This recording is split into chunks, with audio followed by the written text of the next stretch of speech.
హోలీ ఈ పదం వినగానే మనందరికీ గుర్తొచ్చేది రంగులు, సందడి, సంతోషం కదండి. ఇది వసంతానికి స్వాగతం పలుకుతూ జీవితంలోని ఆనందాన్ని జరుపుకునే ఒక గొప్ప ఉత్సవం. మనం రంగులు చల్లుకుంటాం, స్నేహితులతో, కుటుంబంతో కలిసి ఎంతో సరదాగా గడుపుతాం.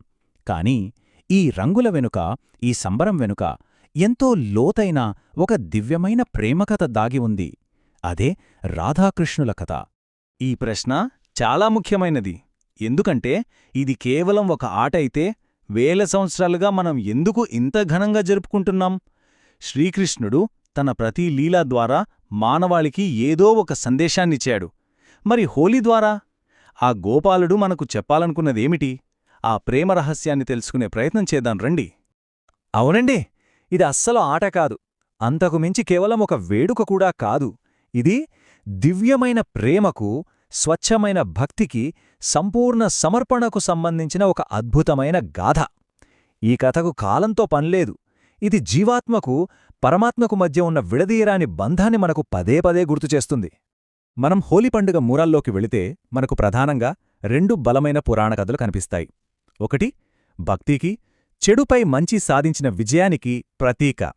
ఇక రెండవది మన ఈ విశ్లేషణకు గుండెలాంటిది. అదే రాధాకృష్ణుల దివ్య ప్రేమ కథ. ఈ రెండు కథల అర్థం కలిస్తేనే హోలీ పరిపూర్ణమవుతుంది. సరే, మొదటగా భక్తి మార్గాన్ని చూద్దాం. ఈ కథ మనలో చాలామందికి చిన్నప్పటినుంచి తెలిసిందే. అయినా దీనిలోని శక్తి ఎప్పటికీ తరగనిది. కన్నతండ్రి అహంకారాన్నే ఎదిరించి ఆ శ్రీ మహావిష్ణువుపై అచంచలమైన విశ్వాసాన్ని చూపిన ఆ భక్త శిఖామణి ప్రహ్లాదుడి కథే ఇది. ఈ కథ హోలీకి ఒక ధార్మిక పునాదిని వేసింది.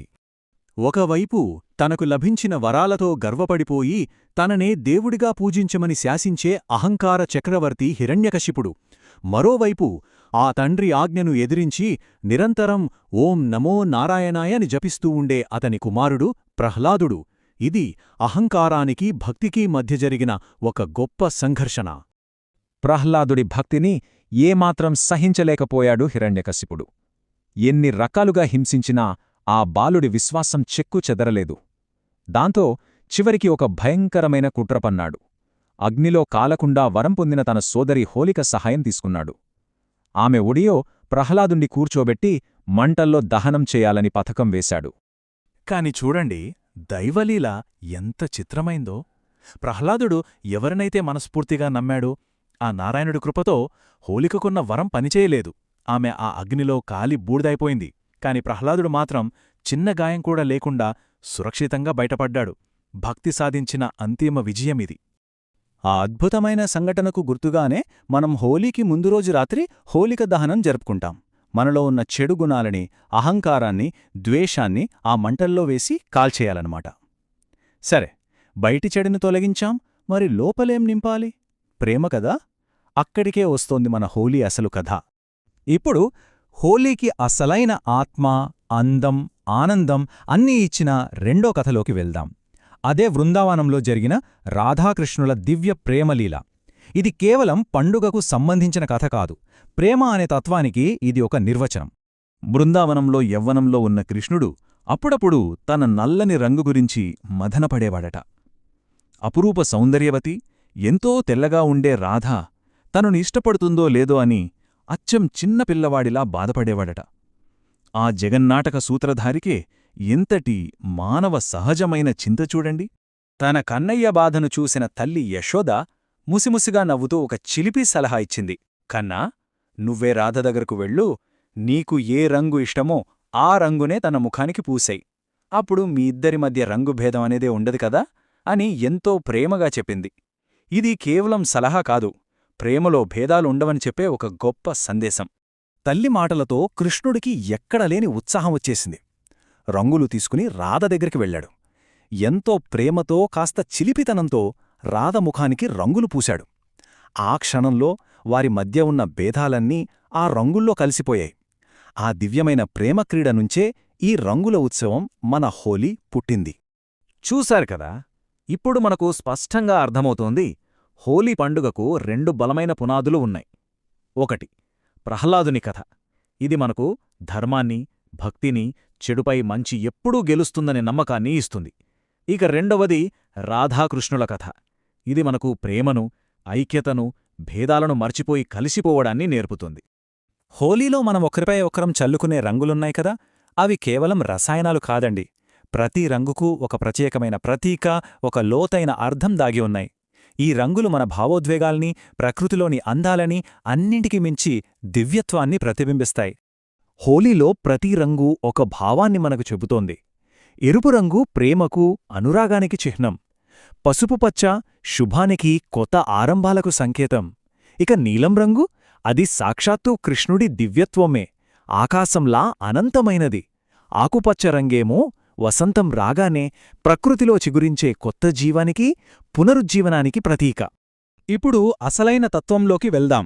కృష్ణుడు రాధకు రంగు పూయడమంటే ఒక వ్యక్తి ఇంకొకరికి రంగు పూయడం మాత్రమే కాదు, అది పరమాత్మ జీవాత్మను తన దివ్యమైన ప్రేమతో స్పృశించడం.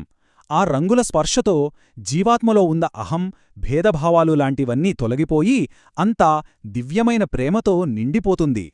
ఈ రాధాకృష్ణుల ప్రేమ కథ మనకు ప్రాపంచిక ప్రేమకు, అంటే మన సాధారణంగా చూసే ప్రేమకు, దివ్య ప్రేమకు మధ్య ఉన్న తేడాను కళ్లకు కట్టినట్టు చూపిస్తోంది. హోలీ ఈ తత్వాన్ని అర్థం చేసుకోవడానికి ఒక గొప్ప అవకాశమిస్తుంది. మనం సాధారణంగా లోకంలో చూసే ప్రేమలో అంచనాలుంటాయి, కోరికలుంటాయి, కొన్నిసార్లు స్వార్థం కూడా ఉంటుంది. నువ్వు నాకేం చేశావు, నేను నీకేం చెయ్యాలి లాంటి లెక్కలుంటాయి. కాని రాధాకృష్ణుల దివ్యప్రేమలో ఉండేది కేవలం సమర్పణ, బేషరతు ప్రేమ, ఇద్దరూ ఒకరిలో ఒకరు ఐక్యమైపోవడం. అక్కడ నేను, నువ్వు అనే భేదం ఉండదు, అంతా మనం మాత్రమే. తాత్వికంగా చూస్తే రాధ జీవాత్మకు, అంటే మనలో ప్రతి ఒక్కరిలో ఉండే ఆత్మకు ప్రతీక. కృష్ణుడు పరమాత్మకు, అంటే ఆ విశ్వచైతన్యానికి ప్రతీక. జీవాత్మ ఎప్పుడూ పరమాత్మలో లీనమవ్వాలని తపిస్తూ ఉంటుంది. రాధాకృష్ణుల ప్రేమ, వారి హోలీ, ఈ దివ్యమైన కలయికకు ఒక అందమైన రూపకమనమాట. రంగుల్లో కలిసిపోవడమంటే ఆత్మ పరమాత్మలో ఐక్యమవ్వడమే. కాబట్టి ఈ పురాణ కథలు, ఈ ప్రేమతత్వం, ఇవన్నీ కలిస్తేనే హోలీ పండుగ అసలైన సారాంశం మనకు బోధపడుతుంది. ఇది కేవలం రంగులు చల్లుకొని ఆనందించే రోజు మాత్రమే కాదు. హోలీ పాత బంధాలను పునరుద్ధరించుకోవడానికి, శత్రువులను కూడా మిత్రులుగా మార్చుకోవడానికి ఒక మంచి అవకాశం. మనలో పేరుకుపోయిన పాత కోపాలని, ద్వేషాలని ఆ హోలిక దహనంలో కాల్చివేసి కొత్త రంగునతో, కొత్త ఆశలతో మన సంబంధాలను మళ్లీ ప్రారంభించమని ఈ పండుగ మనకు చెబుతుంది. ఒక్క మాటలో చెప్పాలంటే రాధాకృష్ణుల హోలీ అనేది ప్రేమకు దొరికిన ఒక భౌతిక రూపం. మాటలకందని ప్రేమ భావనను రంగుల ద్వారా వ్యక్తపరచడం. ఆ ప్రేమలో చిలిపితనముంది, సమర్పణ ఉంది, ఐక్యత ఉంది, అన్నింటినీ మించి దివ్యత్వం ఉంది. కాబట్టి ఈసారి మనం హోలీ ఆడినప్పుడు కేవలం రంగులను మాత్రమే కాదు, ఈ దివ్యమైన ప్రేమను, ఈ క్షమాగుణాన్ని, ఈ ఐక్యతాభావాన్ని కూడా పంచుకుందాం. మన జీవితంలోని ప్రతి సంబంధాన్ని రాధాకృష్ణుల ప్రేమలోని స్వచ్ఛతతో నింపుదాం. అదే మనం ఈ పండుగ నుండి నేర్చుకోవాల్సిన అసలైన పాఠం.